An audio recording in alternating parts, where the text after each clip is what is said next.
Everyone said I was insane for asking him. Maybe I was. Or maybe I was just too desperate to care. All I know is that the moment I stood in front of Nathaniel Harris, the golden boy of Westbrook High, captain of the basketball team, and the untouchable dream of half the student body, I knew my life was about to split into the version before that day and the version after. I wasn't supposed to cross paths with someone like him.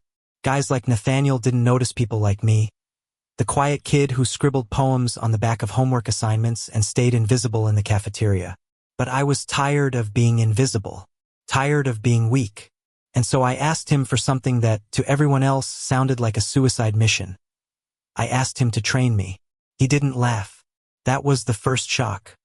Instead, he looked at me with those sharp blue eyes, unreadable, as though he was trying to figure out why I had the nerve to talk to him at all. And then, after a silence that seemed to stretch on forever, he said one word that would change everything: fine. The gym smelled like sweat and dust, the squeak of sneakers echoing off polished floors as Nathaniel tossed me a basketball. It smacked against my chest, heavier than I'd expected, knocking the air out of me. Rule number 1, he said, voice low and steady. You don't give up, no matter how bad it hurts. I tried not to stare at him, at the way his arms flexed as he spun the ball effortlessly, at the way sweat caught on his collarbone in the fading light. He was everything I wasn't: strong, fearless, magnetic. But as the hours stretched into days, and days into weeks, I began to see cracks in his armor. The way his eyes darkened when no one was watching. The way his smile faded as soon as the crowd disappeared. And that was when I realized, maybe Nathaniel wasn't untouchable at all. Maybe he was just as human, just as breakable as me. The first time he touched me, really touched me, it was by accident. My hands fumbled the ball, and his fingers closed over mine before it could drop. For a second, the world froze. The gym fell silent. My pulse roared louder than the echo of the ball hitting the floor. He let go quickly, too quickly, but not before I caught the flicker of something in his eyes. Something he didn't want me to see. From that day on, the training sessions felt different. Every pass, every brush of skin, every stolen glance carried weight. He pushed me harder than anyone had before, but in between the drills, there were moments, tiny, fragile moments, that made me question what exactly I was falling into. One evening, as the sun bled through the tall windows, painting the gym in gold, Nathaniel leaned against the wall, breathing heavy. Sweat dripped down his jaw, his chest rising and falling like waves. He caught me staring. "What?" he asked, almost defensive. I swallowed. "You're different than I thought." He tilted his head, eyes narrowing. "Different how?" I hesitated, because the truth sat too dangerously close to my tongue. Different like fragile glass behind all that fire. Different like someone carrying the weight of the world while pretending it was nothing. Different like the one person I wanted to understand more than anyone else. Instead, I just said, "You're better than you pretend to be." Something flickered across his face: anger, sadness, longing. But then he looked away as if the conversation had never happened. But the more time we spent together, the harder it became to deny the truth. The gym wasn't just a place where I learned to dribble or shoot, or survive the relentless drills Nathaniel threw at me. It was where I learned the sound of his laugh when he actually let himself laugh. It was where I learned the shadows of his past, the bruises no one else saw. And it was where I learned that sometimes the people we're most afraid to love are the ones we can't stop ourselves from falling for. The problem was, the world outside those gym doors didn't want us to exist. Not me and Nathaniel. Not the boy who scribbled poems and the boy who ruled the court. They wanted him to be a hero, a star, the perfect son, the golden boyfriend to some perfect cheerleader. They wanted me to stay invisible. And yet, night after night, I kept showing up. And so did he. One night, I asked him why. "Why do you keep training me?" He looked at me for a long time, his jaw tight, his eyes unreadable. Then, finally, he said, "Because you don't look at me like everyone else does. You don't see what they see." My chest tightened. What do I see? For the first time, Nathaniel didn't have an answer. Instead, he walked away, leaving me alone with the sound of my own heartbeat, echoing louder than the ball ever could. That was the night I realized the truth. He was just as scared as I was. Scared of wanting something he couldn't name. Scared of losing everything if anyone ever found out. And maybe just maybe scared of me. The next week was hell. Not because of Nathaniel's training, but because of everything happening outside the gym. Whispers started chasing me through the hallways, carried on the smirks and cruel laughter of kids who had nothing better to do. "Why's he hanging around Harris?" Someone hissed behind me in chemistry. Like Harris would ever waste his time on him. Another voice, sharper, nastier. "Bet he's just the team's charity case." I tried to block it out, bury my head in the textbooks, pretend their words didn't stab. But it was impossible not to feel the weight of every stare, every mocking glance. Invisible had been safer. At least invisible didn't burn. By the time I walked into the gym that night, my chest was tight with anger and humiliation. Nathaniel was already there, running drills alone. His body moved like liquid fire, every muscle honed and controlled, the ball an extension of himself. He made it look effortless. He always did. When he finally noticed me, he stopped mid-dribble, sweat dripping from his hairline. "You're late." "Yeah," I muttered, dropping my bag. He studied me with those too perceptive eyes. "What happened?" "Nothing," I snapped, harsher than I meant to. For a second, he didn't move. Then he bounced the ball toward me. "Then take it out on the court." That night, he pushed me harder than ever. Every missed shot earned me another sprint. Every sloppy dribble, another set of push-ups. My lungs screamed, my arms burned, and still he didn't let up. By the end, I collapsed against the wall, my shirt drenched, my body trembling. "Again," Nathaniel said, tossing the ball at me. "I can't," I gasped. "Yes, you can." His voice cut sharp through the haze. "You think I don't know what they're saying? I hear it too. And you know what? Screw them. You don't stop because they're laughing. You don't stop because it hurts. You stop when you've got nothing left to give and you've still got something left." Something in his tone pierced me deeper than the taunts in the hallway. He wasn't just talking about basketball. Slowly, shakily, I forced myself to stand.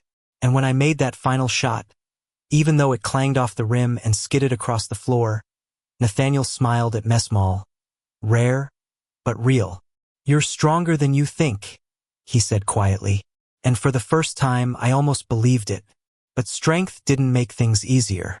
If anything, the more I trained with Nathaniel, the harder everything became. The gym became a secret world where we could exist without rules, where glances lingered too long and silences said more than words. But outside, he was still Nathaniel Harris, the star, the hero, the boy everyone wanted. And I was still me. The collision came sooner than I expected. It was Friday night, the bleachers packed. The whole town gathered to watch Westbrook High crush another opponent. I sat near the back, clutching my notebook, pretending to take notes while my eyes tracked Nathaniel's every move. He was electric on the court, commanding the game like he owned it. Every basket sent the crowd roaring. But then something happened. Near the end of the third quarter, he went down hard. The gym went silent as he clutched his ankle, face twisted in pain. My stomach dropped. Before I even realized what I was doing, I was halfway down the bleachers. Coaches swarmed him, teammates gathered, but I pushed through until I was close enough to see the grimace on his face. He looked up, eyes locking with mine for a fraction of a second, and the world disappeared. "You okay?" I whispered, barely audible over the crowd. He didn't answer. He didn't have to. In his eyes, I saw everything. Fear, anger, and something rawer. Something that made my heart pound so loud I thought everyone could hear it. The coaches pulled me back, muttering about trainers and doctors. But I couldn't shake that look. I carried it with me through the rest of the game, through the night, into my dreams. When I found him the next day, he was sitting alone on the bleachers, ankle-taped, staring at the empty court.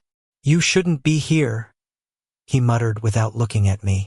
"Neither should you," I said, climbing up beside him. Silence stretched. Dust floated in the sunlight, cutting through the windows. For once, Nathaniel didn't seem like the invincible golden boy. He just looked tired. "They're saying I might be out for the season," he finally said, voice flat. I didn't know what to say. Basketball was his world, his identity. Without it, who was he? "I'm sorry," I whispered. He turned then, eyes sharp. "Don't pity me. I'm not." I met his gaze, forcing myself not to flinch. I know what it's like to lose the one thing that makes you feel like you matter." His jaw tightened. For a long time, he didn't respond. Then, softly, like it cost him everything, "You matter more than you think."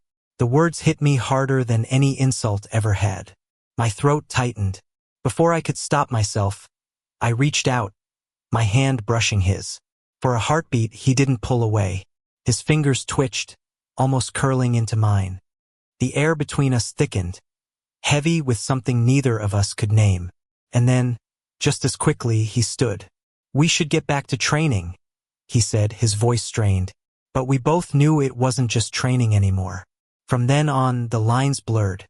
Every night in the gym, every glance, every accidental touch felt like standing on the edge of a cliff, waiting to fall.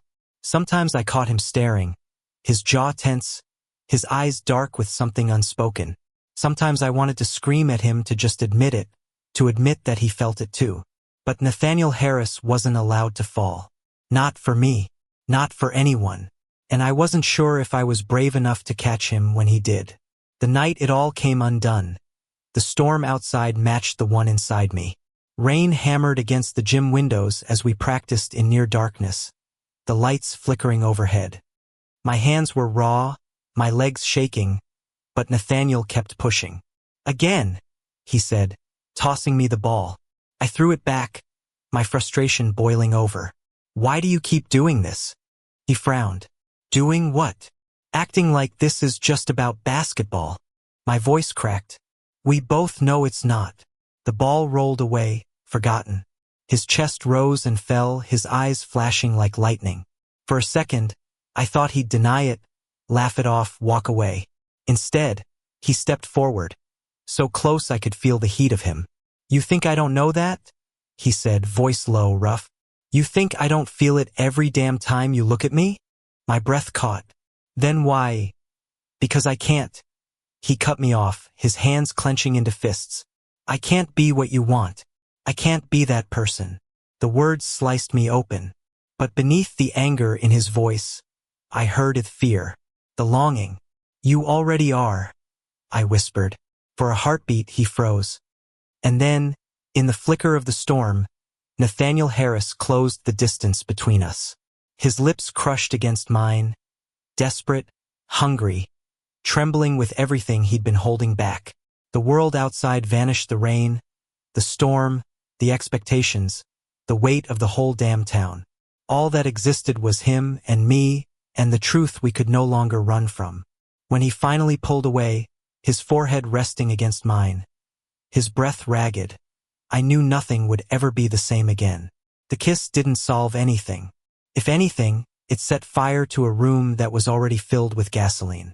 When I walked out of the gym that night, my lips still burning with the memory of Nathaniel's, I couldn't breathe.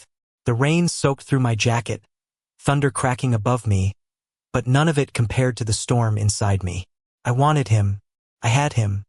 And yet I didn't know if he'd ever let himself want me again once the lights came back on. The next day, he acted like nothing happened. In the hallways, he passed me with the same unreadable expression, surrounded by teammates and admirers. At practice, he barked orders like the captain he was, his ankle wrapped but his voice firm. In the cafeteria, I watched him sit at his usual table, laughing at some joke from a cheerleader, while I picked at my food on the far end of the room. It was like the kiss never existed. But late that night, when the gym was empty, he was waiting for me. He didn't speak at first, just stood there, tossing a ball back and forth between his hands, the silence stretching taut. Finally, he said, "What happened last night can't happen again." The words gutted me, but I forced myself to nod. "Right? And we don't talk about it." His jaw tightened. "Ever." I swallowed hard. "Okay." But as he turned away, I caught the flicker in his eyes, the same one I'd seen the moment before he kissed me. Longing, fear, hunger, and I knew he was lying to both of us. The tension grew unbearable. Every training session was a battlefield between what we said and what we didn't. Our hands brushed, and I felt sparks shoot through me. His gaze lingered, and I burned. But then he'd shove it all back down, hiding behind drills and commands and silence. I thought maybe I could live with it, that I could keep pretending, keep swallowing down the ache. But then came the night everything cracked open. We'd just finished another grueling session. My legs were jelly, my shirt clinging with sweat. Nathaniel tossed me a water bottle, his expression softer than usual, almost proud. "You're getting better." "Thanks," I murmured, gulping the water, trying not to stare at the way the gym lights glistened against his skin. He sat down on the floor, stretching his legs out, wincing slightly at his taped ankle. For once he looked normal, human. I lowered myself beside him, the silence surprisingly comfortable. And then he asked the question I never expected. "Why me?"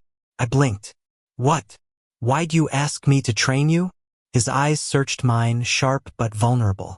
"You could have gone to anyone. Why me?" The truth rose in my throat, heavy and unstoppable. "Because you've always been more than the golden boy to me. Because you make me want to be seen.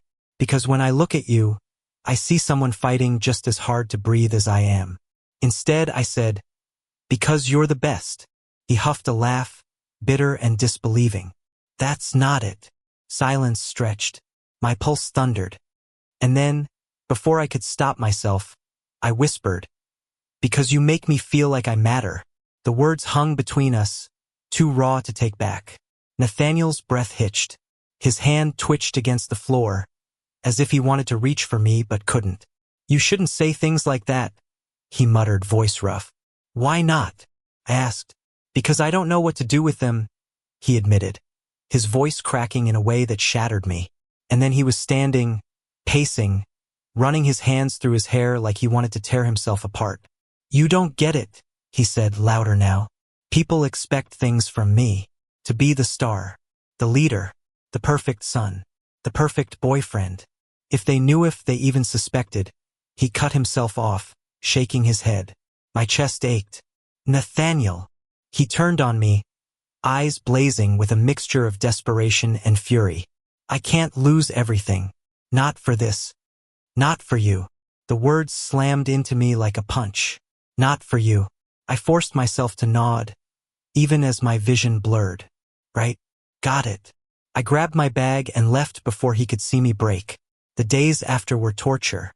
Nathaniel avoided me outside the gym, and inside, he threw himself into training with a brutality that felt more like punishment for him, for me, for both of us. My body ached, but my heart ached worse. And then the rumors started. A couple of kids had noticed us slipping into the gym together late at night. A whisper turned into a rumor, and a rumor turned into something uglier. By the time I overheard two teammates sneering about Harris and his little charity project, I knew it was only a matter of time before the truther, some twisted version of it, exploded. I tried to protect him by pulling away. I skipped practice, stayed invisible again, let the silence swallow me. But Nathaniel noticed. Of course he did. One evening, he showed up at my house. My mom wasn't home, thank God. He stood on the porch in the fading light, his hands shoved in his pockets, his expression tight. "Why aren't you showing up?" he demanded. "Because people are talking," I snapped. "And I don't want to ruin you." He flinched, just barely. "You don't get to decide that." "Don't I?" My voice shook. "You said yourself you can't lose everything for me. So let's make it easier. Pretend I don't exist." His jaw clenched, his chest rising and falling like he was holding back a scream. For a long moment, we just stared at each other, the distance between us more brutal than any words. Finally, he whispered, "I can't." My throat closed. "Then what do you want from me, Nathaniel?" He didn't answer. Instead, he stepped forward and pulled me into him, crushing his mouth against mine like he was drowning, and I was the only air left. This kiss wasn't hesitant. It wasn't forbidden. It was wild and desperate and raw, and it consumed me. When we finally tore apart, gasping, he pressed his forehead against mine. "I don't know how to do this," he admitted, his voice shaking. "But I can't let you go." And I realized then, neither of us could. But the world wasn't going to let us have it that easily. The next Monday, someone plastered the school lockers with crude notes. Slurs, accusations, jokes at Nathaniel's expense. His teammates looked at him differently. The coach's eyes narrowed. Even his so-called friends started whispering when he walked past. And all of it was because of me. I tried to apologize, to tell him we should stop, to walk away before it destroyed him completely. But he wouldn't let me. "You don't get to decide you're not worth it," he said fiercely, grabbing my shoulders. "You don't get to decide for me." His words were fire, but the flames were closing in from every side. And I knew the storm we'd been running from was finally here. By the time winter rolled in, the walls were closing in on us. The whispers had turned into shouts, the notes into vandalism. Someone had spray-painted a slur on Nathaniel's locker one morning, and though it was quickly scrubbed off, the damage lingered in the stares and snickers. The coach pulled him aside after practice. I wasn't close enough to hear, but I could see the set of Nathaniel's jaw, the way his fists clenched at his sides. When he walked out of the locker room, his eyes burned, and he didn't say a word to me. At home, things weren't better. My mother found one of the notes stuffed in my backpack. Her silence said more than any lecture could. She didn't scream, didn't scold, she just looked at me like she didn't know who I was. I went to bed that night with my chest so tight I thought it might cave in. And still, despite all of it, we met in the gym. Our secret world was battered but not destroyed. Every night, we clung to each other harder, as if the more the world tried to tear us apart, the more desperately we needed to stay together. But Nathaniel was breaking. I could see it in the way his smile never reached his eyes anymore, in the way he pushed himself on the court until his ankle screamed. He carried the weight of everyone's expectations, and I was just another weight added to the pile. One night, after an especially brutal practice, I begged him to stop. "You can't keep doing this to yourself," I said, my voice trembling. "You're going to destroy yourself." He spun on me, his eyes blazing. "What do you want me to do? Quit? Walk away? Let them win? I just don't want you to lose yourself." He froze. For a long moment, the only sound was our ragged breathing. Then, softer, almost broken, "I don't know who I am without all of it." And that was when I understood Nathaniel wasn't just fighting for basketball or reputation or image. He was fighting for his very sense of self. And I was part of that fight now, whether I liked it or not. The breaking point came during the semifinals. The gym was packed, the whole town buzzing with pride and expectation. Nathaniel played like a man possessed, each shot cleaner, each move sharper. But there was a wildness to him, a recklessness. I knew what it was. He was playing like he had something to prove, like he had to outrun every rumor, every stare, every truth. And then, in the final quarter, it happened. He went up for a rebound, landed wrong on his ankle, and crumpled. The scream that tore from his throat silenced the entire gym. Time blurred after that. The coaches, the trainers, the stretcher, the crowd murmuring like a living beast. And me, standing in the shadows, watching the boy I loved be carried away, powerless to stop it. That night, I snuck into the hospital. He was lying in the sterile room, his leg wrapped, his face pale. When his eyes flickered open and found me, I thought he'd send me away. Instead, he whispered, "You came." "Of course I came," I said, my voice breaking. And that was it. The dam broke. Nathaniel told me everything that night. How his father had mapped out his life like a blueprint: basketball scholarship, college team, the NBA dream. How every cheerleader on his arm was another brick in the wall of the perfect image. How he'd been suffocating for years, long before I ever walked into his gym. "I don't want to lie anymore," he said, his voice hoarse. "I don't want to pretend. Not with you."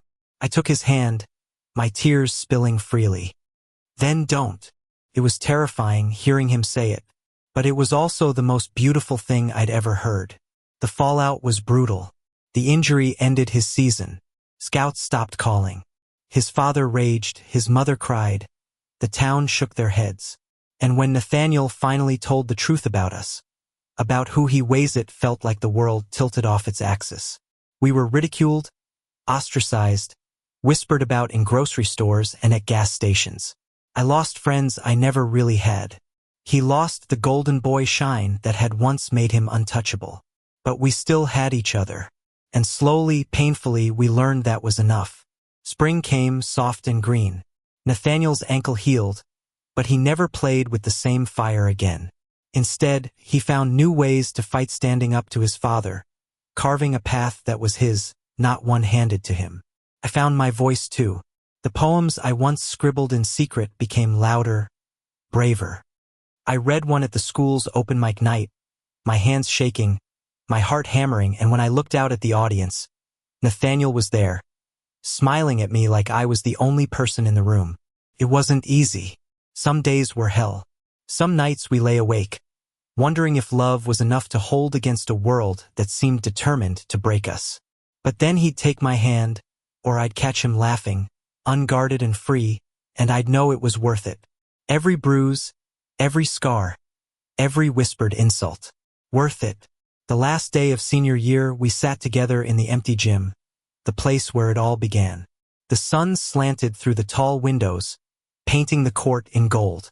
"Do you regret it?" I asked quietly. Nathaniel looked at me for a long moment, then shook his head. Not for a second. And then he leaned in, kissed me softly, and for the first time it didn't feel like rebellion. It didn't feel like danger. It just felt like home. Years later, when people asked how it all started, I never told them about the pain, the fear, the nights we thought we'd lose everything. I just told them the truth. That once, I asked the school's basketball star to train me, and instead, he taught me how to love. And that made all the difference. Thank you for listening. If you find it interesting, please like and subscribe to follow the next stories.